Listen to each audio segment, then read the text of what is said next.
Hi, this is Gretchen from Simplified Parenting. Encouragement for parents that seek simple solutions. Well, I had a roundtable with my adult daughters about routines.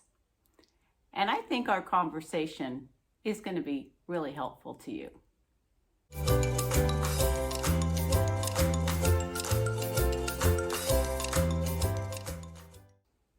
When the girls were young, Print Shop was new, and I felt so high-tech printing out their routine list and adding a special icon, and then I laminated it. I set up routines for the girls because I didn't want to be a nag. I wanted it straightforward. Before you leave your room, do these very simple tasks. Make your bed, get dressed, brush your hair. So we didn't brush our teeth till after breakfast. And then come out and join the world. I thought it was really simple. However, I found out that my eldest got overwhelmed, even by this simple routine. And my youngest said she likes that kind of structure, but also she wanted to use it as a way sometimes to buck the system and to show her independence.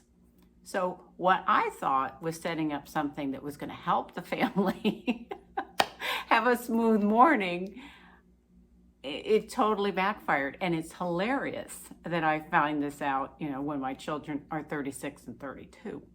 But at the time, again, you're trying to keep your head above water. You're trying your best.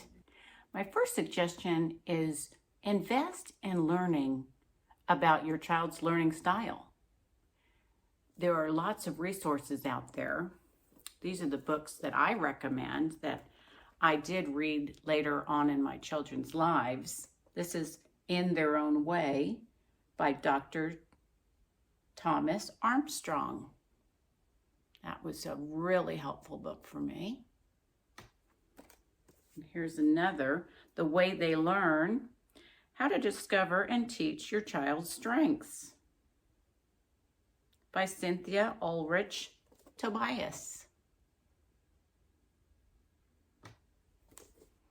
I have the privilege of having my grandson every other week for a couple of nights. And so we do routines. Now this is the routine list I just put together for him. Again, very simple, but looking at this now, I would see that my eldest daughter would be completely overwhelmed by it. So instead of having it all on one page, I would break it down for her.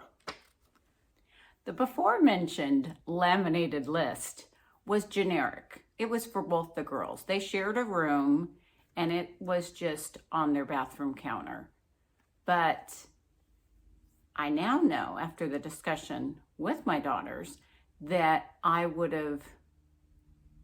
wish I would have made individual lists for their individual needs and the way they can absorb that information. So this cutting it in pieces isn't necessary for Max. He'd be okay with it all being on one list. Trying to make it so it's not glary, which is very difficult. But what Max likes to do is he likes to cross things off. And don't we all? Well, I guess we all don't. But most of us like to know that task is completed. So he would enjoy crossing these off. And again, this is specific to Max.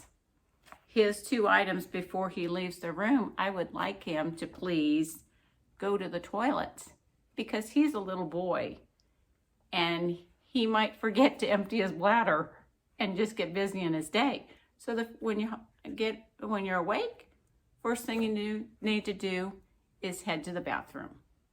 Now, obviously, later in life, that's not going to be needed on his routine list.